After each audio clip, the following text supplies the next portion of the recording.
Welcome to Five or Flop, a podcast for the best and worst historical fiction has to offer. I'm your host, Erin. And I'm Grace, and each week we'll be reading a different historical fiction book to see if they're a five or a flop. And welcome back for season 4. But before we get into talking about the theme and a little of what we're reading, we are excited to bring back a special guest. And that is the first time we have ever had a special guest on the premiere of a new season, but it's because our guest is just so special. It's data scientist Ashley. Hello. Welcome, Ashley. How are you doing today? Happy to be back. Lest you all forget, data scientist Ashley also wrote and performed the beautiful intro and exit music you have just finished listening to. So thank you, Ashley. Exactly. And Ashley, we're very excited to have you on the very first episode of season 4. And Grace, can you share with Ashley and our audience what our theme is? Well, for the very first time this season, we are reading Rainbow. We are reading queer books across times, cultures, and identities. Yes, and we are very excited, but we do want to give a little disclaimer up front. We're not going to do this on every episode, but just thought we should do it here, that we are very excited to read all these books. However, we are going to give them a fair and critical lens as we do for everything we read on this pod. We're not going to, be a little nicer just because they might represent some minority audiences in the books, and we feel that is more fair to the authors that way. Yep, Erin and I both agree. These are works of literature, and we're going to give them the same critical lens that is owed to any other author. But of course, we appreciate all the work that they're doing to represent different voices. Yes, and I feel like, not to get ahead of ourselves, that might come up a little bit this season. Just some of the books I'm thinking of off the top of my head, where they have really great representation and really great ideas, maybe not the best executed. I wonder if that'll come up today, Erin. It could possibly come up today. And what are we reading this week for our very first episode? Ashley. Fellow Travelers. By Thomas Mallon.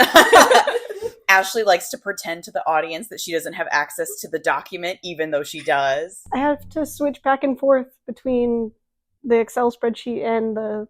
As you can tell, Five or Flop is a very high-tech operation. Obviously, and Grace is the only one here with a laptop today, so we're struggling a little. Look, listeners will remember that I love Excel, so... That is true. Ashley did create the earliest version of our star calculator. That was horribly ripped away from us at the evil hands of Virginia Tech. R.I.P. to Ashley's email. And if you hear some clinking in the background, we are having some cocktails today, too. I think we've mentioned it on previous seasons, but we have finally realized our dream of having an evening happy hour while we record the pod. We no longer are in the pod studio, so thus we are free to have a little drink. Before we get into talking about stuff, let's catch up. What's new? Ashley, let's start with you. What's going on with your week? Like maybe an hour or two before this, I re-listened to the last episode, the Song of Achilles episode. Oh! Because I wanted to see where we were then, where we are now. And so last time we talked about how we were about to move. We are actually in our new apartment now, Grace. We're about to sign our renewal of our lease. And then what else is new? I just started a new position at Ace Hardware. Hell yeah! I'm now the inventory manager for my chain, and I'm about to buy a car.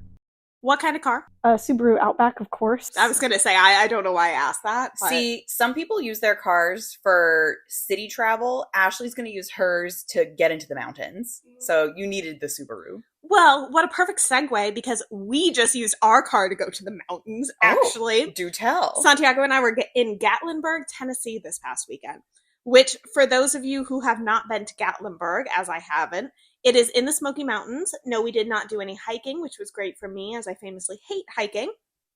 But we had a lovely time. I would say the primary things to do there are, well, we didn't actually go to Dollywood, but we went to the Dolly Parton Stampede, which is the dinner theater show a la medieval times, but horses. The other thing to do there, if you're not a hiker like me, is just go to the wineries and distilleries, because they have a bunch of tastings for free or cheap, and you will get intoxicated doing that and wind up buying a lot of their merchandise. So it's a really good business model. Well, hey, if it ain't broke, don't fix it. Exactly. And they say ain't because it's Tennessee. Hell yeah. Grace, I heard you were somewhere exciting. Yes, I've noticed we've all had a pretty big week of stuff to put on our spreadsheet under I know. What's Up this week. I recently returned from Boston, a delightful city. It was there for the first time. And I went because it was the Figure Skating World Championships. Grace was living my dream. It is just like people the whole time kind of expected you to have an in-depth knowledge of figure skating, which I definitely don't.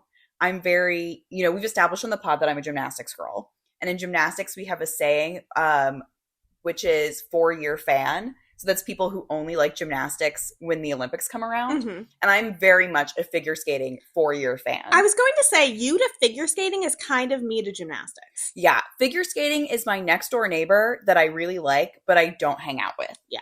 However, it was very, very fun. And we did some touristy museum things around Boston while we were there. So I had a blast, would absolutely do it again. I have no idea how much figure skating worlds are in America. And by America, I mean the Northeast. Mm-hmm. So I don't know if it'll come around again, but I would definitely go back.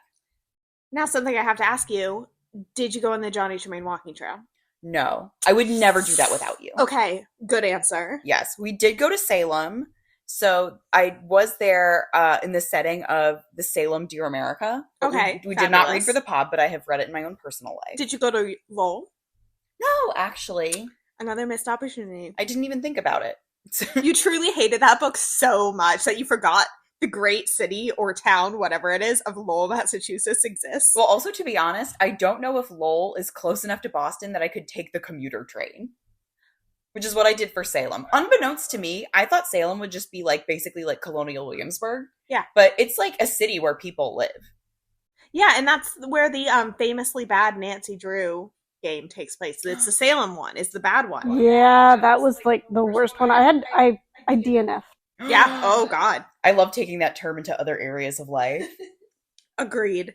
So, are we DNFing any books lately? Because, spoiler, I wanted to DNF Fellow Travelers. Womp womp. No, well, here, I'll share, because Ashley is such a generous friend and roommate who knows me so well. For my recent birthday, she got me a custom puzzle of Emma Donohue's books. It's right in the room. We're looking at it. I am looking at it right now. And it included the book, The Paris Express, which at the time of the puzzle's deliverance was not published, but since has been published. So I read that recently. It was a great book. I love Emma Donohue as always. She loves to write a book about a super niche historical event. This one was about a late 1800s train crash. Oh. So I would highly recommend a listener to check it out. Perhaps get it from the library. Okay, love that. Yeah. Ashley, what about you? So I'm currently reading 2 books right now. I'm reading The Last Unicorn. And also, listeners maybe remember last time I was reading The Silmarillion. I have since read The Hobbit, and I'm now rereading the Fellowship of the Ring. Ashley is about to lap me in her Lord of the Rings reread because I have to keep pausing because I hate the book so much that I pause after Fellowship of the Ring and I have not picked back up the series yet. Okay, I have 2 things to say. First of all, if there is a listener that in fact remembers from the Song of Achilles episode 2 seasons ago that Ashley was at that time reading the Silmarillion, you are truly the number 1 fan of the pod. Second of all, why are you determined to finish them if you don't like them? I don't know. Determination. Competitiveness mostly. That's my only motivator in life.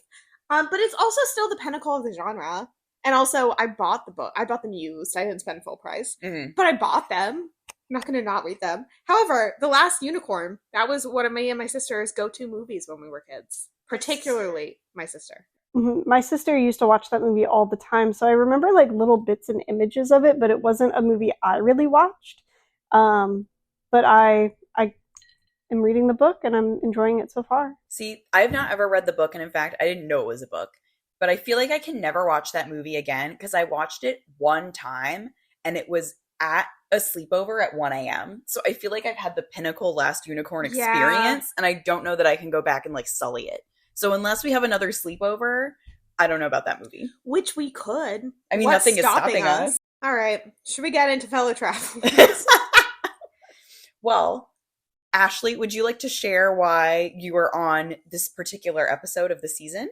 Sure. So I can't remember exactly how long ago. It must have been a little over a year ago. Because we were living in the old house. We were living in our old house. We watched the Fellow Travelers show, and we both thought that show was about time traveling people. And it was not. That's really what I thought it was about. And when I started reading this and realized it was not about time travel at all, I was, dare I say, disappointed. Ashley, you might be being nice to me because I remember I thought it was about time travel. No, I really thought that that's what it was too Okay. when I saw the trailers. Yeah. Well, because we'll get into this a little bit later. In the show, they go through, I would say, 4 different decades. So we were like, okay, the time travel. No, they're just aging like a normal person who lives past the age of 60 does. However, it took me, I would say, a good 80% through the way through the first episode for me to be like, wait a minute, they're not going anywhere, are they? And I would love to talk about if either of you have thoughts on what the name does mean, because I have no idea. Well, once we get to the historical accuracy section, I have a little thing to say about that. Amazing. Yeah. Mhm. But for those of you who are not familiar with the show, which stars Matt Bomer and Jonathan Bailey, so we can't play our favorite game, who would Jonathan Bailey be? We already know the answer. That means there's only one possible role for Hugh Jackman. It follows the same plot as the book, so why don't I dive into our synopsis for the first time? Amazing. All right, so the synopsis for fellow travelers is as follows. In a world of bare-knuckled ideology and secret dossiers, Timothy Laughlin, a recent college graduate and devout Catholic, is eager to join the crusade against communism. An encounter with a handsome State Department official, Hawkins Fuller, leads to Tim's first job and, after Fuller's advances, his first love affair. As McCarthy mounts a desperate bid for power and internal investigations focus on sexual subversives in the government, Tim and Fuller find it ever more dangerous to navigate their double lives while moving between the diplomatic world of Foggy Bottom and NATO's front line in Europe. Ah, yes, the diplomatic world of Foggy Bottom. Okay, this is something I put in my notes to say later. I will say, probably this book got an extra 1/4-star rating from me because of the amount of times that I could say, I know where that is. Yeah, I did love when they mentioned GW, famously my alma mater. GW, Foggy Bottom, the first place where Hawk picks up Tim is waiting for the bus in DuPont Circle. I did like when they were like stuck in the traffic at DuPont Circle. That was real. Yeah, so we are all big fans, at least, of the DC element of the book. Well, I guess not to speak for Ashley, but... No, I enjoyed that as well. All right, well then, speaking of native DC... then let's just dive right into the author bio, because I don't know about you guys, I was not familiar with Thomas Mallon before. No, but I am looking ahead at the script, and I think I'm going to have something to say. You're going to have, I think, some things to say. I am Googling. So first of all, I will say, I check multiple sources when I do these. I do look at a Wikipedia page for an author, if they're notable enough to have one, which is almost all of the authors that we read have a Wikipedia page. Mm-hmm. And I also go to the author's personal website. And in this case, the top of Thomas Mallon's Wikipedia page and the front of his website are the same. Mm-hmm. So I don't know if someone just like ripped that info. I don't know if he is editing his own Wikipedia page because the language used is quite nice to him. Okay. I don't know. I don't want to ponder that. Mm-hmm. I'm just saying that's the first time that's happened, and this is season 4, so I thought it was notable. Mm-hmm. However, Thomas Mallon was born on Long Island. He was a professor at Vassar for most of his career. Currently, he lives with his partner in D.C. He's an out gay man, and he is a professor emeritus at GW, Erin's alma mater. And I have to tune in right now because I am on the Department of English website at the GW, at the George Washington University Columbian College of Arts and Sciences, where I was an English and creative writing major, which is funny. I never took a class with him, but that would have been really great for the pod if so. But I'm also on Rate My Professor, and it seems like he taught a lot of like the very intro levels. Now, as we know, I took a lot of APs in high school, so I did not take a lot of English or a lot of intro level courses. Mm-hmm. Well, it's also, I have a tricky time understanding like when in his timeline he went from Vassar, where he looks like he spent most of his career, to GW. I think I found it. Oh, okay. He took over the head of GW's creative writing program in 2010. Oh. I don't know how long he was there. He was not the head when I was there. They must have promised him something nice to get him away from Vassar, or else it's terrible there. Because they gave him tenure. I mean, yeah, I'm sure GW was like, you can have tenure if you come here, but... I don't know how long he stayed there, but that's really cool. Wish I knew that. We love a GW ally. Anyway, speaking of ally, he is vocal about being a former Republican. Mhm. So for most of Thomas Mallon's adult life, he identified and voted and, worked as a Republican.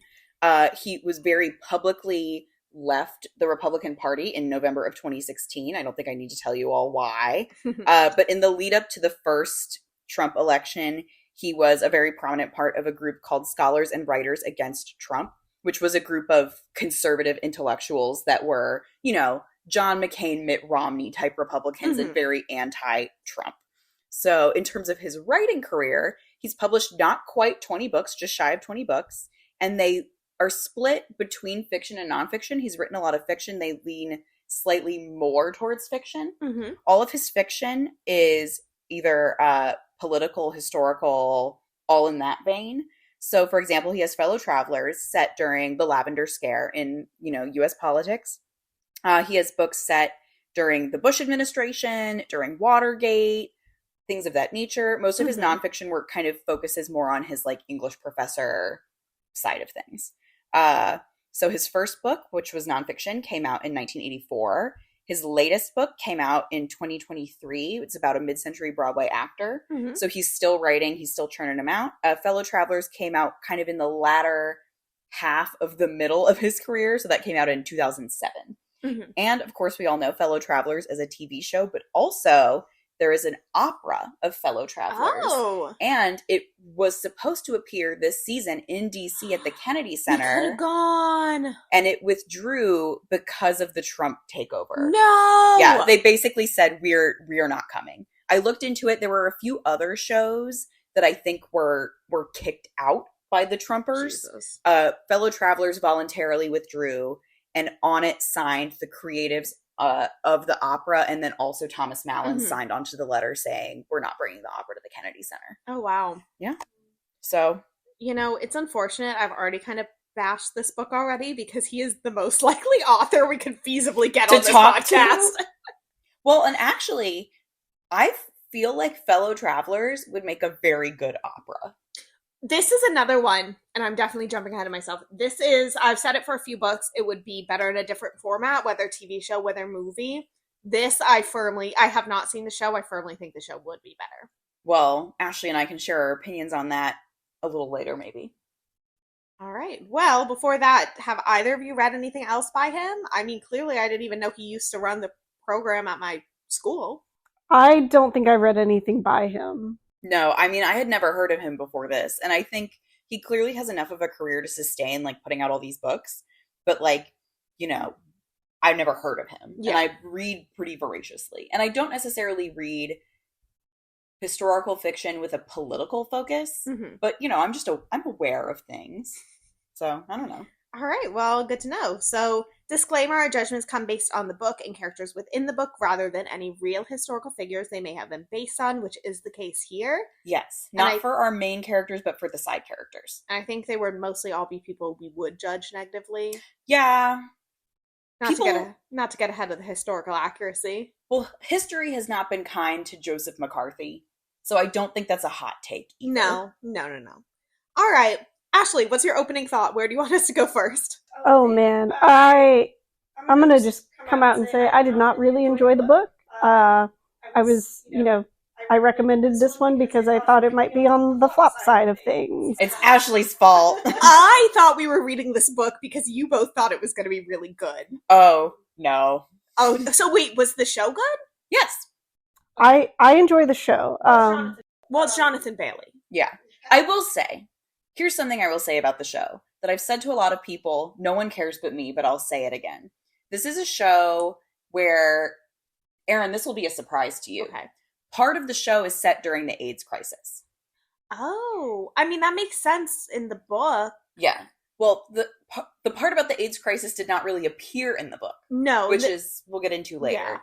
And so I think Fellow Travelers is a good show. However, a year before, a much better show came out set during the AIDS crisis. It's called It's a Sin on HBO. My mom would be very happy to hear me shout it out because we watched it together and it was very good. So I think I would say the Fellow Travelers show is a 4 and that's a 5. Okay. So still good, but. Okay, interesting.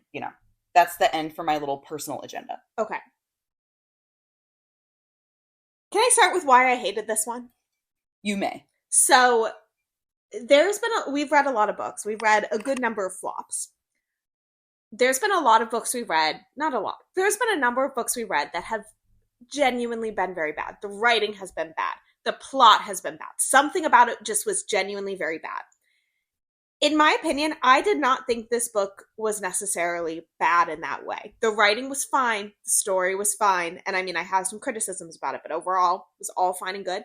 It was just so fucking boring. I was like, I'm going to be real honest. The last 150 pages I skimmed because I was like clawing my way through this one.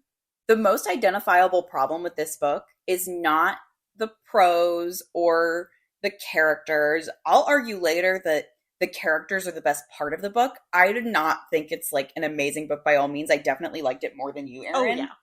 But the problem is you're supposed to get these two stories, right? It's this torrid love affair set against the time of the Lavender Scare, when it's a bad time to be having a torrid gay love affair. And the problem is, for every one page that you get of torrid love affair, you get probably 10 of procedural Senate minutia. And it is not marketed like it's going to be like that at all. No. You'd think that those two plots, the Lavender Scare, which is the broad big scale, and then the love story, which is brought into minor scale with these two specific characters, you'd think that they would pair very well together, but they feel super disparate. They don't mesh at all. This is such a great concept for a book. It's such an important time period to write about and explore these voices, and it's just executed so... I don't even want to say so poorly, but just in the most boring manner it could have been executed. And I think I have a similar opinion. I have a more severe take on it. Similar opinion to what you had, Grace, when we read She Who Became the Sun, where the author of this book harms the book with how much history is in there, quite like how you thought with She Who Became the Sun when every single character was based on someone real. I don't think it's done in the same manner in these two books, but for me it really harmed this book because the author had so many details on everything, and at the same time expected the reader to go in with an ample amount of knowledge of this time period and the political proceedings. Yes, 100% I agree. The author clearly knew too much about the time period and wasn't able to edit enough. Yes. Yeah, I concur with all of that. There were pages where I would skim similarly to how you talked, until I saw Tim or Hawkins. Exactly. And because I was like, that's the story that I'm invested in, and I want to be invested more in the historical time period because that is a very important time period.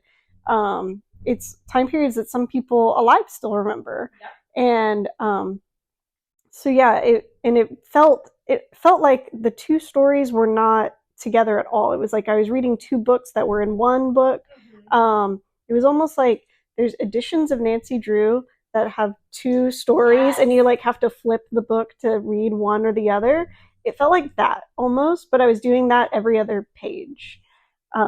So yeah, not a well meshed integration there. And having seen the show first, and we can talk a little bit more about this later, I think the show does a better job of integrating those things. And I think there's one key change that the show made. It's been a while since I've read the book. Do you want to get into it now? Sure. So you'll have to correct me if I'm wrong here. Tim in the show was McCarthy's assistant. Yes. Oh, so he sat a lot closer to this whole thing. No, in the book, he worked for some other senator who was on the committee with McCarthy. Right. The show just went ahead and cut out the middleman, and Tim worked for McCarthy. Which I don't think was necessarily, again, I think that's a good choice for the show. I think if it had been that way in the book, it would have been fine. But I think there's no reason that the parts about the government, I actually think maybe McCarthy was in the House, so I'm not going to say Senate. The parts set there, they didn't have to be boring. one of the few scenes in the book, especially in the beginning, which I felt was a real slog, that made me go like, wow, that's a really good scene, is when they bring in Hawk to do a polygraph test about whether or not he's gay. That was a good scene. It was a really good scene, and it's set at work. It's about the procedures of the government. It has nothing to do with Tim. They don't like catch him with Tim. They just are like, we think you're a gay guy. And he has to lie his way through this polygraph test. And almost none of the other scenes felt that way. Yeah. I don't think we needed all of the name dropping. Like, I think none of the political figures, I think they all should have taken a backseat. I mean, McCarthy, obviously, you need him in this. But I don't even think he needed to be on the page as much. No, you only actually see McCarthy, and by see, I mean, like, our main character is Tim. Yeah. Definitely. You spend a little bit of time in Hawk's perspective, but mostly you're with Tim. And he talks to McCarthy, I think, once, but you see him, he looms over a lot of it. But you also get Roy Cohn, you get David Shine, and they're in the show too. And I think that those are interesting characters to bring in for reasons that I'll get into later for historical accuracy. But like, for example, David Shine, he is such a minor character in the scheme of history, but you are super expected to know what his deal is. Oh yeah, that is exactly what my issue was. You were expected to know so much.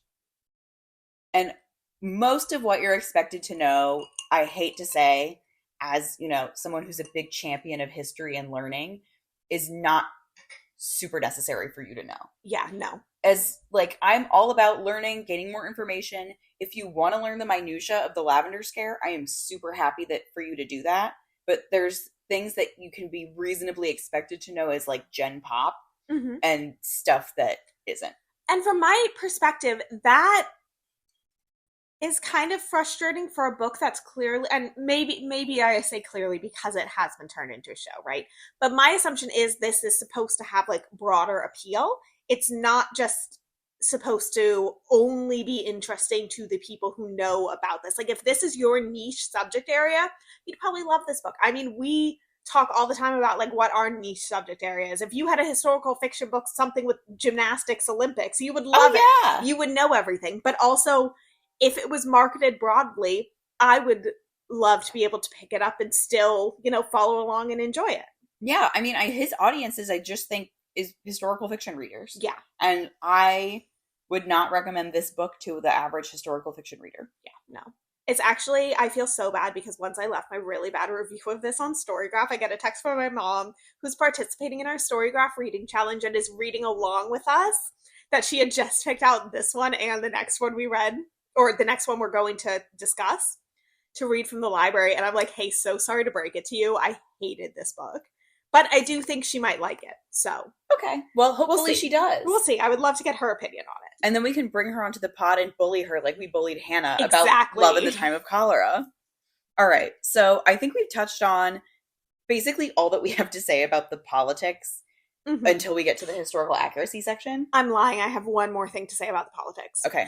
It was very interesting to me to be reading this book now when, I mean, it is April 2025. We are currently going through a shit show in the US government here.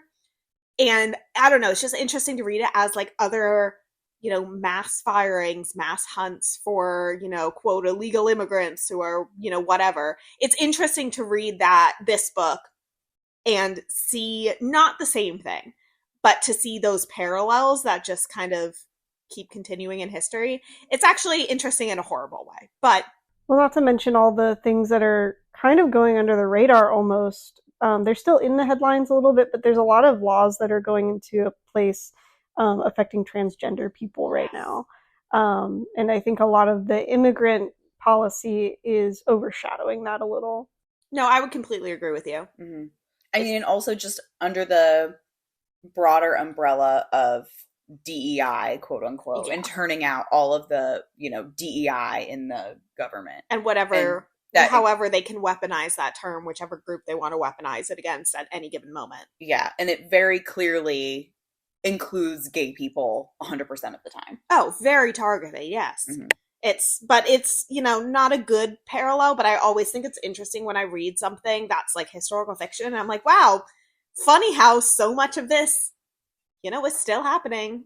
But I think particularly when it's something like political. Mm-hmm. But that's officially all I have to say on the politics of this book. Well, it's very thematic. Again, like I said, that the opera of this book pulled out of the Kennedy Center. Yeah. It's still timely for a book that came out in 2007 and the show came out 2 or 3 years ago. Yeah. I have one more thing to say about the political, it's somewhat related to what we were talking about. What I love when I read historical fiction is I get really invested in the fiction part first. And when those things are meshed well, then I start to look more into the historical side of things. And I think this story did not nail that. The opposite of nailing it. I was invested in the characters, which I think we'll talk about probably here shortly. But the way that the stories were integrated, this story did not make me want to look more into the Lavender Scare. Mm-hmm. It was actually kind of a turn off from looking into it more. Yeah. Yeah. I mean, and also it's something you're just kind of like, okay, like, I think I get it, because he's presenting to you like detailed like committee hearing transcripts. Mm-hmm. And so you're like, what more is there for me to like, I understand the broad, like he didn't connect it to the people. He didn't connect it to the characters, which is what I think historical fiction can and should do best, which is you're taking a broad concept, you're making people emotionally invested in it by connecting it to a person, and then you can extrapolate it out into the broader scale. Yes. But that did not work here. Other than the ending, which we can talk about in a little bit, and the part where Hawk takes the polygraph, these two men aren't really under threat, like immediate threat. No, that's the other part that I didn't like about this was they didn't feel directly impacted by the historical events beyond just being scared and something could have happened to them. Yeah. But nothing does really happen to them that I recall. Another side note, have either of you been in a polygraph? Yes. No. You have? Okay. Yeah, back for an internship I was doing in undergrad here in DC. If yeah. you want to fill in the blanks there. I think we've talked about that now that you say that. I've been in a polygraph as well. Those are scary. They are just intimidating in and of itself. Like, they could ask you the most, like, obviously they're like asking you intimidating questions, but they're like, are you a terrorist? And you're like, no. But then you're like, oh my God. Am and it's just because it's a very scary sound. It's meant to be intimidating. Yeah. And there's a lot of people that will say like, oh, they can't actually tell if you're lying or not. And, there's a lot of shows like Matthew Bomer has been in 2 shows now where he gets away with a polygraph. Full government name, Matthew. But yeah, I remember watching that scene and kind of having flashbacks to my own polygraph where I was like, oh, yeah, that's scary. And like your heart rate is up and like your breathing is weird because you're there. Well, I feel like we actually don't have that much to say about the like plot of this book. It's really invested in the characterization. So I'll just go ahead and say this is not a happy love story. No. The characters don't end up together. They're causing each other more pain than anything else the whole time that they're together, quote unquote. But the ending that I referenced before is Tim is about to get a job, I guess in somewhere in, I don't know, in the State Department. It doesn't matter, like in the government. Mm-hmm. And Hawk knows that if he stays, he's not going to be able to let him go. And it's better for both of them if they do, because by this point, Hawk has married a woman. For money. For money and to like not be gay to people. Yes, to keep up appearances. But also, notably, he married for money, which made me laugh. And so he goes to the person hiring and is like, hey, you remember that thing that I had to get the polygraph for a couple years ago? Well, Tim has a problem with that, so you shouldn't hire him. So then he doesn't get the job and he leaves DC and never comes back and they never speak again. Mm-hmm. So that's the only other time that it's the threat of the Lavender Scare looms in the story in a way to directly impact the characters. But that's not something that makes you think like, oh, the Lavender Scare is so insidious, because it's about one of the characters specifically like weaponizing it for his own purposes, which is not most of the victims of the lavender scare were not turned in by their own gay lovers. No. All right, I think we should segue into the characters to talk about them a bit. Yes. So we have our main two characters. We have Hawk, who is Matt Bomer, and then we have Tim, who is Jonathan Bailey. And that was, I think one of the first things I asked Grace about was, I'm like, who is Jonathan Bailey? Because I had to visualize. Struggled to visualize Tim as Jonathan Bailey. Well, you have to picture, you know how in Bridgerton he has like his hair kind of pointing like flipped up? Yeah, if it's flipped down. He has his bangs in his face. Gotcha. And he wears glasses, and he's doing an American accent that he manages to maintain most of the time. Love that. Yeah. That is like the host of Australian Survivor, which we just started watching, who sounds so much like Jeff Probst that sometimes you forget about his accent and just think it's Jeff, and then the accent hits you again. Yeah.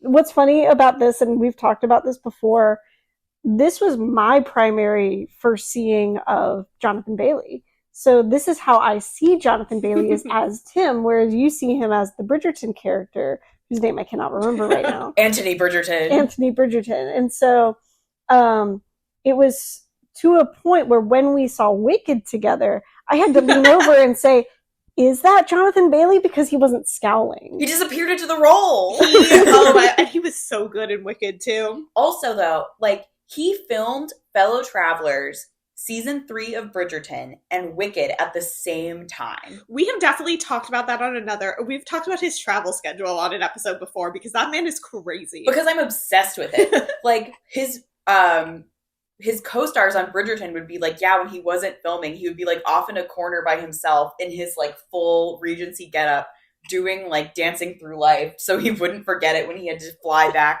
the next day to film Wicked. Wasn't he only like in one episode of Bridgerton season 3? No, he was in a couple. He was in a couple, yeah. He was only in a few scenes. He wasn't like a major character. He was basically only there to be like, look at him and his wife from last season on their honeymoon. Aren't they so cute? And season 2 was his season. Yes. And then he was like driving Colin's plot a little bit. Yeah. But I think really, well, we can get into this on a whole separate, which I think we already have talked about because we did a Bridgerton episode of the pod. But season 2 is the best season of Bridgerton by far. And a lot of people think that. So they don't want to let him go. And also because he's so famous now. Like, Bridgerton is what launched him into the level of fame that he has right now. Yeah, right. He's the name on the show. Yeah. However, getting back to Matt Bomer, I thought this was going to stay like a recurring theme through the entire book, and I was going to get so sick of it. Luckily, they calmed down. But the first like 10 pages, I think, featured like 7 mentions about how attractive Hawk is, like how hot he is. So now I'm imagining that they handed the casting director of the show a copy of the book. She read the first chapter where it's just like, this is the hottest man in the world. And she's like, I need to call Matt Bomer right now. And it worked very well. He plays that role very well. Because, I mean, I think Matt Bomer's like big role was his white collar role. Like, that's really what launched his career. According to IMDb, he was also in at least 2 of the Magic Mike movies, so I beg to differ. But White Collar, I think, came first. Okay. White Collar is his Bridgerton, and Magic Mike was his Wicked. Gotcha. Yeah, he's a side character, I think, in the Magic Mike movies, because I've seen those. Yeah, because the main character is Channing Tatum. Of course. Yeah, but he's the main character in White Collar. Okay, but still. Right. But even in that example, he's kind of like the womanizer, or like, you know, what is it for the gay men? What do you call a womanizer? Is the equivalent? Like a player, I guess. I guess a player. Yeah. Yeah. They can choose. Yeah. So he gets around, you know, and that's kind of his typecast. Well, also, lest we forget, when he rose to white collar fame, Matt Bomer was not out as a gay man. So yeah. I think, like, you say lest we forget as if I was supposed to know that he came out, he is gay, any of these details. Well, that's why I looked at Ashley when I said it. No, but I feel like we talked about this. Matt Bomer came out by winning an award of some kind and then going up to make his acceptance speech and saying, I'd like to thank my husband and our children. And people were like, huh? Because he had been the womanizer on TV for all this time. That's so funny. And it's also like the same thing when people, not that he ever hid it, he just wasn't that famous, so people didn't know. But when women, after they watched Bridgerton, and they found out that Jonathan Bailey was gay, they were like, shit, now I'll never get to sleep with him. As if that was the barrier. Yeah. As if it was even an option on the table. No, it's like, I would never get to sleep with him anyway, but now I still can't. But yeah, so he can bring, I feel like, a lot of his typecast and also a little bit of his personal life, maybe, I don't know, into the role. Can we talk about the only thing I enjoyed in this book? Sure. The only thing I think was good in this book was Tim's Catholic plotline. Okay. Let's talk about Tim. Yeah, let's talk about Tim. He's very Catholic, and I'm not going to speak too much on all of this, but that's a big plot line, is him like figuring out, like navigating all parts of his life with like so much Catholicism in it. And I think you wrote down a quote from the end, towards the end, that's really good, and I'll let you read that in a second. But at one point there was a really funny visual when he was in a confessional, like trying to tell the priest, not like who he was in love with, but like that he was interested in men, and the priest just slid the confessional window shut. And that was the funniest, like, it's as someone who was Catholic for a very long time, that's a very heartbreaking thought. But also the visual of it is just so funny. Just the priest. He's like, I've heard enough. Well, he wrestles with it so much because the part of the book where they're having the affair, it's on and off, and it takes place over like 5 or 6 years. Does it? Yes. I thought it was like a couple months. Okay, that was on me because they put the dates on the chapters. That's on me. I'm with you though, because I don't read that kind of stuff anyway. It hit me more when he went into the army and then he left the army. Tim. Not Hawk. And they were like, oh, your 2-year thing is up. So then it's like, oh, okay. Anyway, but he, like, at one point he goes in to confess. He does this multiple times. It's not when he has the thing slid closed. Or maybe, I don't know. But the confessor is just like, okay, well, if you're sorry, then you can repent. And he's like, well, I can't do that because I'm not sorry. So it's this big thing of, like, the push and the pull. And what I wrote down, it came from really close to the end. And it was, he tried to make God love him, and all that mattered is that he loved God. That's not a direct quote. That's kind of a paraphrase. Yes, but that's probably going to be our Thursday quote when I post the quote graphic on our Instagram, which if you don't follow us. I'll try and find the full version of it. But it's so sweet, but so sad at the same time. The thing that saved this book for me is I loved the characterization of Tim. I do think it works better on the page than in the show, but only marginally. Like, I still think the show is a better overall product, but I think Tim is a very different character in the show because they add, in the book, you're only getting the 50s. You get one chapter in the beginning at the end of Hawk in the 90s, and that's it. In the book, when Tim leaves DC in 1959. They never see each other again. And then the openings, the prologue, is Hawk getting a letter in the mail in 1991 saying Tim has died. And so then he's remembering, the time they had together. But it's heartbreaking because this quote about all that mattered is that he loved God. That's not only how he feels about his religion, but it's how he feels about Hawk too. Yes. Because Tim loves Hawk. And while Hawk maybe feels the same, he never acts like it. He never acts like it. And they both know that he never will. Like down to the end where he gets Tim fired from this job for being gay, when he marries a woman, when he will never truly let him in. Absolutely.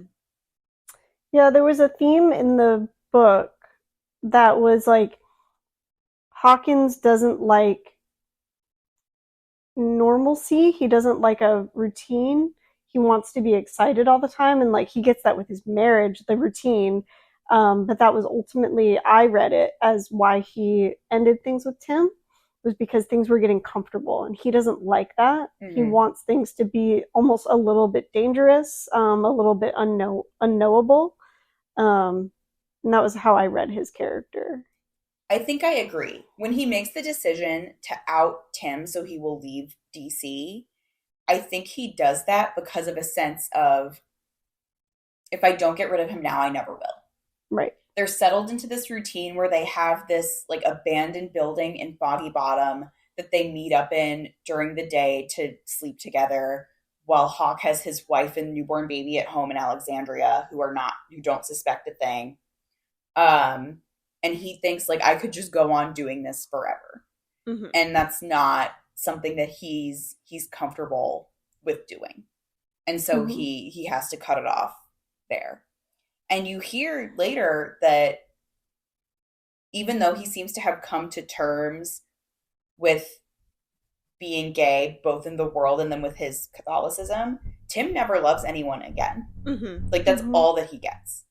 And it's very sad. That's the thing about the quote that's beautiful, but it also is heartbreaking, because you know that he never really fully gets what he deserves. Mm-hmm. Yeah.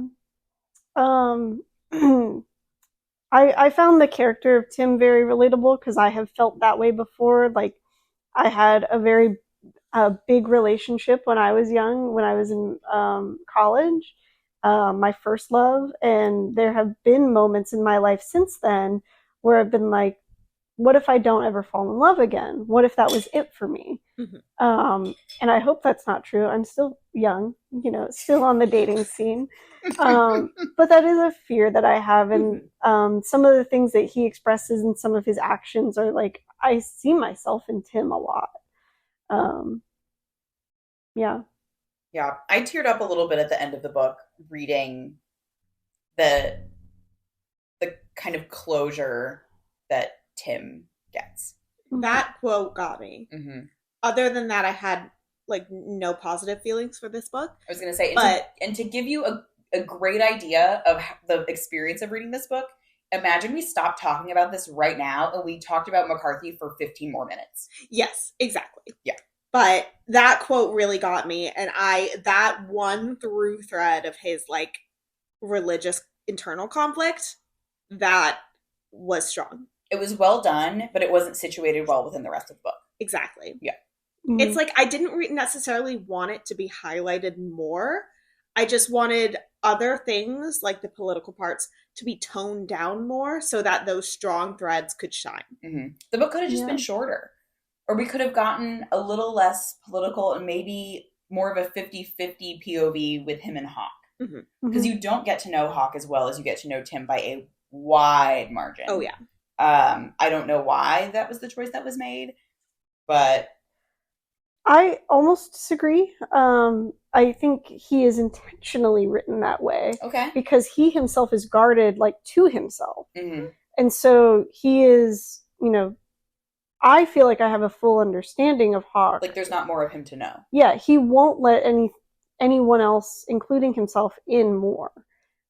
He keeps his walls up very strong. And so he's never going to actually fall in love or allow himself to. Tim was probably the closest he ever got. And we could probably argue back and forth all day whether he was actually in love with him. Mm-hmm. That was probably his best chance of being in love. And he didn't allow himself. And I think that is where his character starts and ends. Mm-hmm. And so I think he is, in that way, a fully fleshed out character. But he chooses to be that stagnant. Okay. I agree with you that the book should have just been shorter. And see, I would agree if I cared enough about any of these characters. Yeah. So this is why we have guest hosts, for a difference in opinions. I do have the benefit over you of having seen the show, because you haven't watched it yet. I have not. I do want to. Mm-hmm. However, as we know, the list of shows to watch just keeps getting longer. Yeah, definitely. I think you will enjoy it. I don't know if Santiago will enjoy it, but I think you will enjoy it. The show, and I'll talk just very briefly on this, no spoilers for the show, because it does go in a different direction. Mm-hmm. It follows the same basic plot line, but it goes further. Okay. You see more decades than just the 50s. And Hawk and Fuller, sorry, that's the same person. Hawk and Tim meet each other like through those decades. It's not just like a one and done in the 50s. They consistently re-meet and have these new experiences that were not in the book at all, that the show fully rewrote. Yeah, and so you get a little bit more investment, and like Hawkins is a much more fleshed out character, and you get to see a lot of different sides of him. But the book's version of him is very one sided. And I think from, now that I'm an expert in videography from my job, I think that is like, if you're going to adapt a book like this, you have to do that. You have to add in those extra decades. But so I could see the author's argument for not including it in the book, but I don't think there's an argument to not include that in the show. So. Yeah, especially because it was a series. It wasn't just a movie. Had it been a movie, I think you could have stuck to the plot of the book. Absolutely. But for it being like, how many episodes was it? Like 10 8. something? Yeah, 8 to 10 episodes, limited series. You weren't going to just cover the 50s. Yeah. Here's what I'll say. I don't think you necessarily needed extra decades. I think the interstitial ones you could have cut out. But in the book, the way that it's framed is, like I said, they're together in the 50s. And then in the 90s, Hawk gets a letter from a mutual friend saying Tim has just died. In the show, instead of that, he gets a call from a friend who says Tim doesn't have long left. Gotcha. So that future universe is like, instead of him being like, oh, I need to reckon with having lost this person I haven't seen in 30 years, he goes to him and they have like more interactions before Tim passes away. Gotcha. So okay. I think that was a really good decision for the show. I do think it was better in the book to not have it, just to keep it, high and tight. But you definitely couldn't have made it 8 episodes without that. Mm-hmm. Mm-hmm. The last thing I'll say before I think I'm done is when we watched the show, Tim's drink of choice when ordering at a bar was a glass of milk. And I thought that was just like a really overwrought symbol that they were using in the show to show that he was like innocent and Catholic. But actually in the book, he drank milk even way more. So I appreciated that as someone who also loves to drink milk. Was that not a semen joke? I don't think so. I don't think so. I didn't read it that way because it's that way in the show as well. He drinks milk a lot, and it's kind of a joke between the two of them. Maybe it's because I was skimming, but the fact that it became a joke between the two of them, that was instantly what I thought. But maybe I'm just the worst. Well, I didn't think that, so maybe you are. As someone who's never seen semen. Ashley, our mothers listen to this podcast. I didn't say it first. No, I think it was very much just like this is the boy that drinks milk and this is the man that drinks like whiskey. Okay, and it's like a contrast thing. Milk is kind of how I read it. Okay, well, you're in a milk-loving household, so... I am a chocolate milk lover. Well, we have that, too. Yes. I have one final thing to say about this book, and it is that if this was not a pod book, I would have DNF'd and immediately turned it back into the library. I hated it. Well, at least, if nothing else, you got a circulation point for the library. That is true. I always happily support the library. And I think it's good to support the GW community, good or bad. And actually, the crazy thing is, most of the books I've read by professors at GW, like in the creative writing department, I have not enjoyed at all. So, not saying a lot there to my degree. I was going to say, don't out them on the pod. You might need them later. I did not say anyone's names. There you go. All right, so is it time to move on to historical accuracy?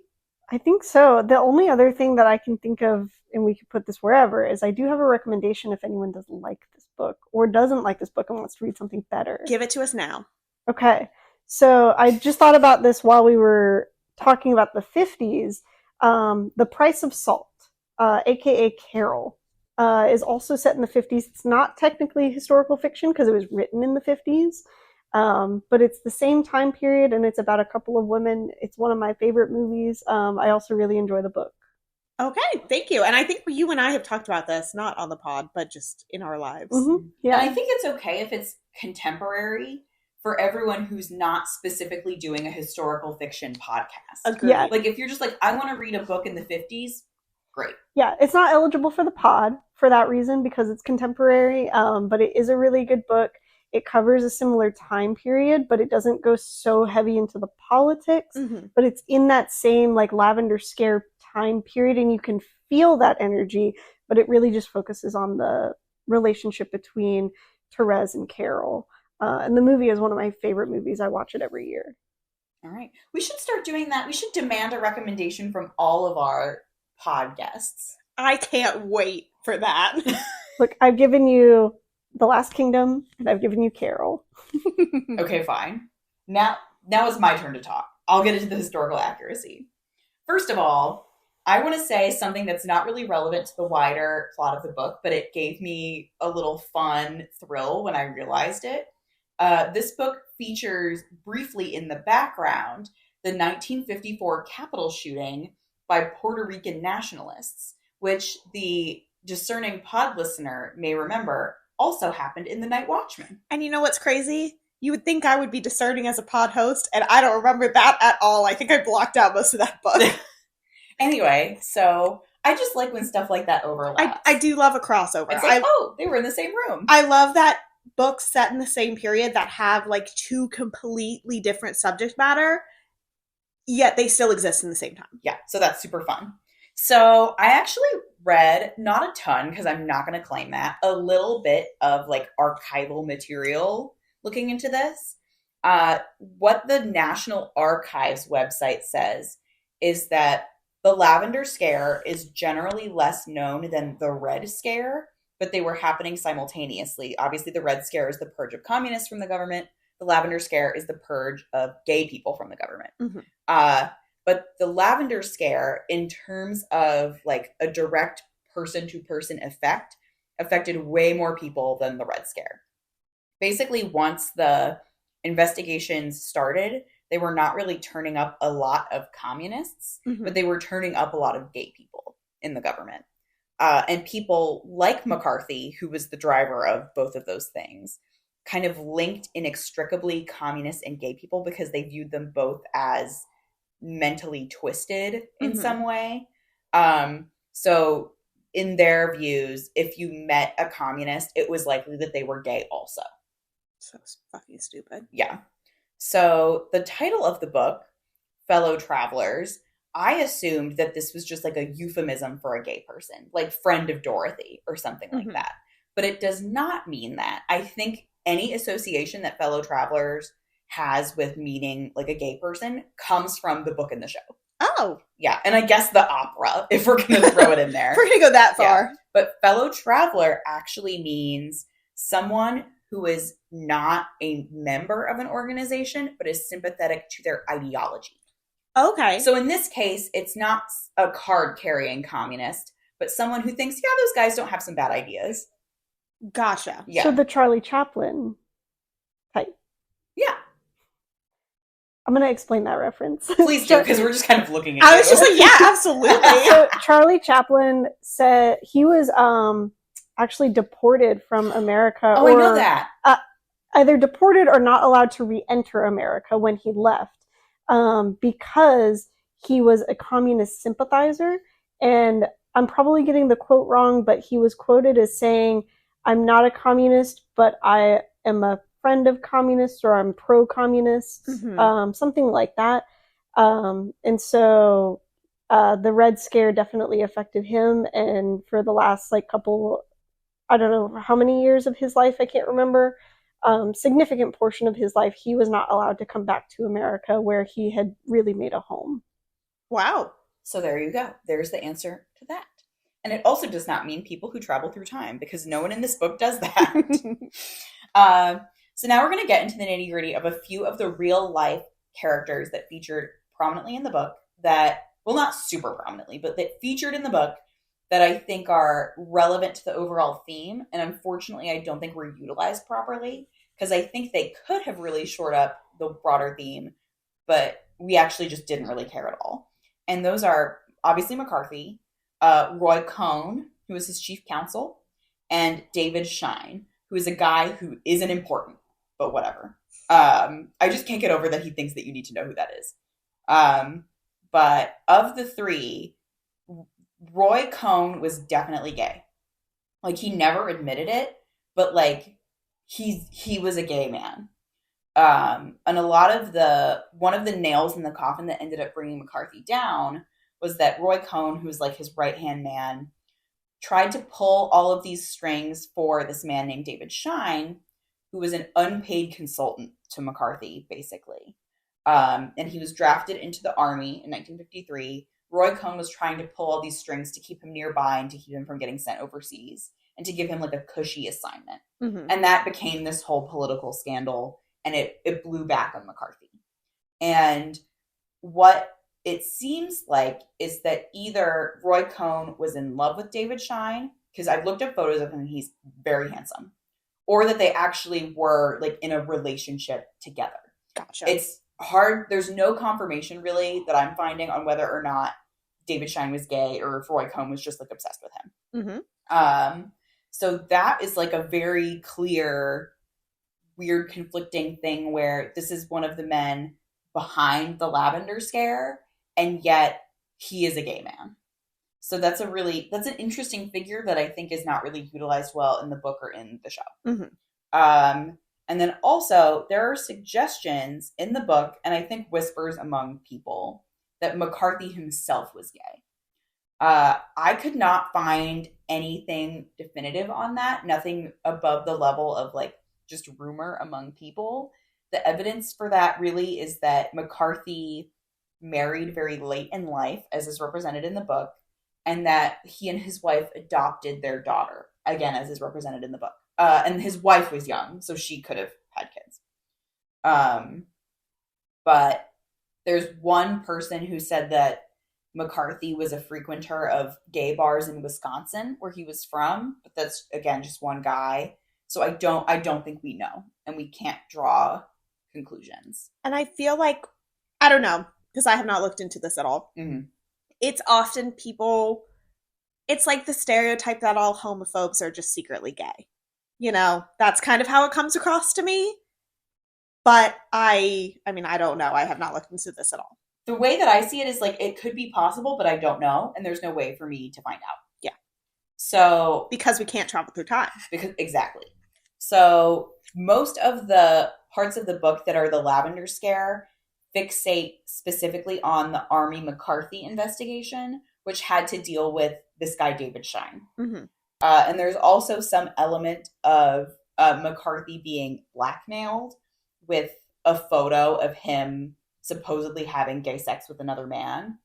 And there's like mention of such photo maybe existing in real life, but again, really sketchy, like not sure how to confirm or deny if that is true. So that's the sliver of the Lavender Scare that the book focuses on. And that's the explanation behind the title. All right. Well, thank you for that, because I was very curious about the title. Yeah, there we go. Let's dive into our star calculator, perhaps. Yes. So this season, we are back to our original star calculator. We had amended for our children's and YA season, but now we're back using the categories of historical accuracy, originality, characters, prose, and vibes. I already have mine in if you want me to kick us off. Happily. All right. Historical accuracy.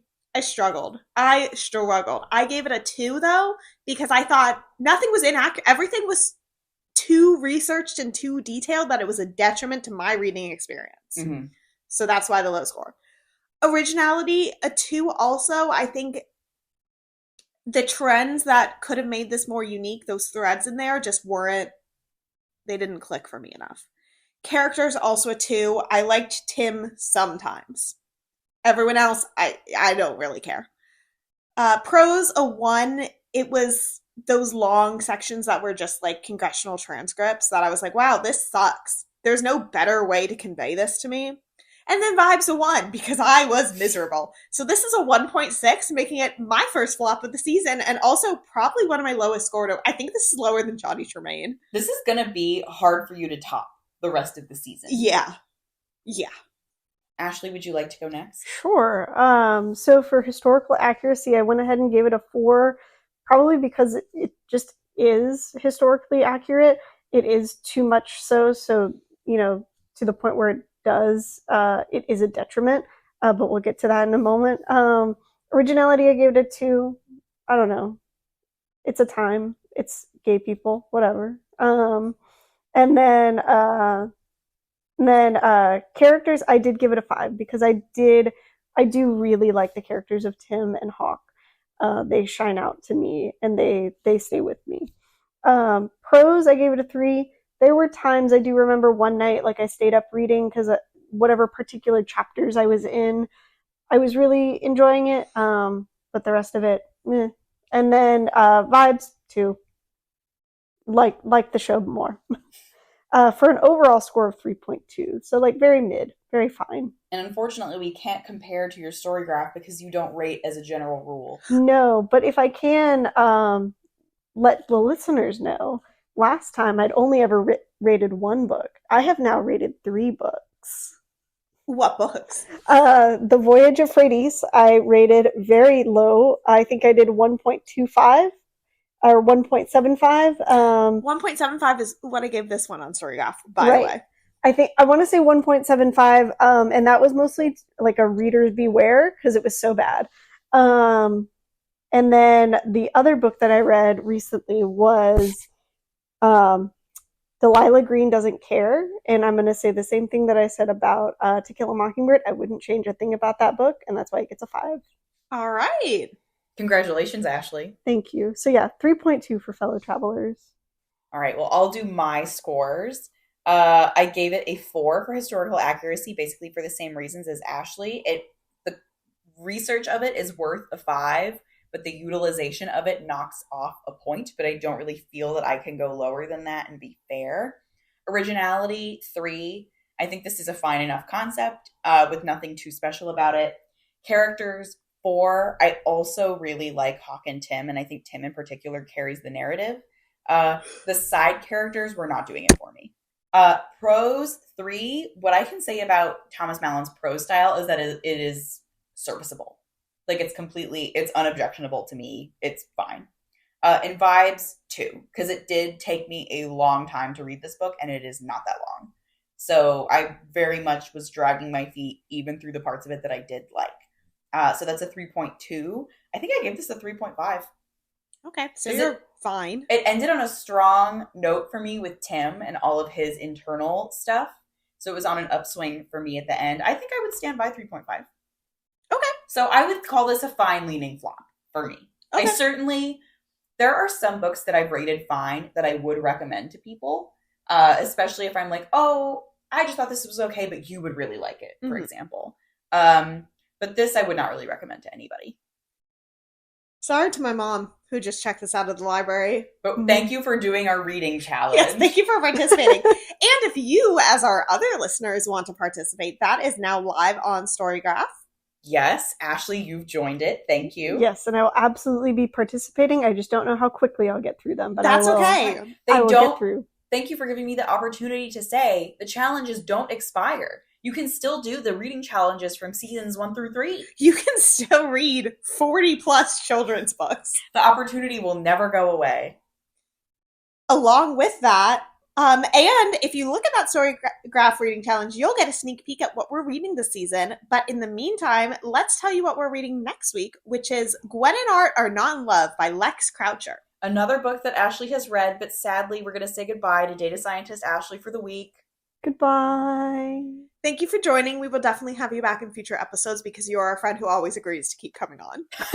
I also live where you record half of the time. That is true. That is true. It's like if we tried to get Flynn to be a co-host, and she would just jingle and snore. No, but in all sincerity, I'm honored to be included. Oh, of course. Love you guys. You. But no homo. Number 3 in the pod family. All right.